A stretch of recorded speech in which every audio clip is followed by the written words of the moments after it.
అమ్మ మీ పేరు? సావిత్రి అండి. అమ్మ మరి లోకేష్ గారిని మీ నియోజకవర్గంలో గెలిపించుకున్నారు కదా, ఆయన పనితీరు ఎలా అనిపిస్తుందమ్మా?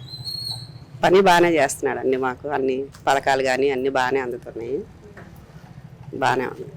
అమ్మ మరి మంగళగిరి ప్రజలకి ఏ కష్టం రాకుండా చూసుకుంటాను అని చెప్పి లోకేష్ గారు ప్రతి మీటింగ్ లో అంటానే ఉంటారు కదా, నిజంగానే మరి ఇక్కడ ప్రజలకు ఏదైనా సమస్య వస్తే ఆయన ఎంత దగ్గరగా ఉన్నారు అంటే ఏం చెప్తారు?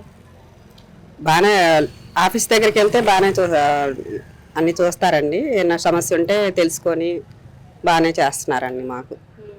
ఇక్కడ ఇప్పుడు టిక్కో హౌస్ ప్రజెంట్ అయితే వర్షం వస్తే నీళ్లు నిలబడతాయి. ఇప్పుడు కాలువలు అవి వేపిస్తున్నారు. నీళ్ళు ఇప్పుడైతే వర్షం వచ్చినా ఎంత పెద్ద వర్షం వచ్చినా కానీ నీళ్లు నిలబడవు, మాకు వెళ్ళిపోతాయి. అమ్మ మరి ఈ కూటమి ప్రభుత్వంలో ఇచ్చిన ప్రతి ఒక్క హామీలు నెరవేరుస్తున్నారా లేదా అంటే ఏం చెప్తారు? ఖచ్చితంగా నెరవేరుస్తున్నారండి. ప్రతి ఒక్క హామీ కూడా మాకు అందుబాటులో ఉంటుంది. చెప్పిన ప్రతి హామీ కూడా మాకు నెరవేరుస్తున్నారు.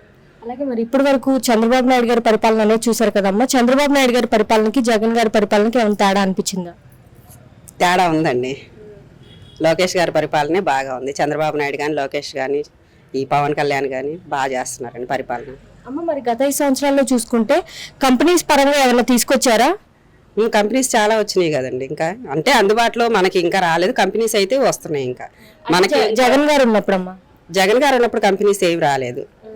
జగన్ ఉన్నప్పుడు ఏవి రాలేదు. మన కూటమి ప్రభుత్వంలోనే కంపెనీలు వస్తున్నాయి. పిల్లలకి జాబుల పరంగా అయితే ఇంకా ముందు ముందు ఫ్యూచర్ ఉంటుంది మన ఏపీ పిల్లలకి.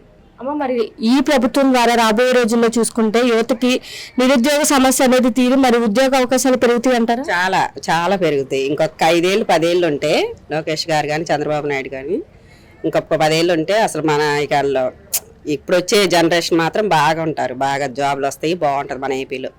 నమ్మకం అభిమానం అమ్మ? అభిమానము నమ్మకము అన్ని. అంటే మరి లోకేష్ గారిని చూసుకుంటే గతంలో మరి అసలు ఆయన రాజకీయ పరంగానే పనికిరాడు అని చెప్పి అపోజిషన్ వాళ్ళు చాలా విమర్శలు చేశారు కదమ్మా. చేస్తారండి. వాళ్ళకు బాగా విమర్శలు చేస్తారు. వాళ్ళు నచ్చదు కదా మన వాళ్ళు అంటే, వీళ్ళంటే నచ్చదు, అందుకని చేస్తారు వాళ్ళు. ఒక మాటలో కూటమి ప్రభుత్వం గురించి ఏం చెప్తారు? పరిపాలన మాత్రం బాగా ఉందండి. పరిపాలన సూపర్గా చేస్తున్నారు. ఏ ప్రభుత్వం కూడా ఇన్ని పథకాలు తేలేదు. మా ఈ కూటమి ప్రభుత్వం మాత్రం పథకాలు బాగా తెచ్చారు. ప్రజలకు అందుబాటులో ఉంటున్నాయి. పథకాలు కూడా బాగా వస్తున్నాయి.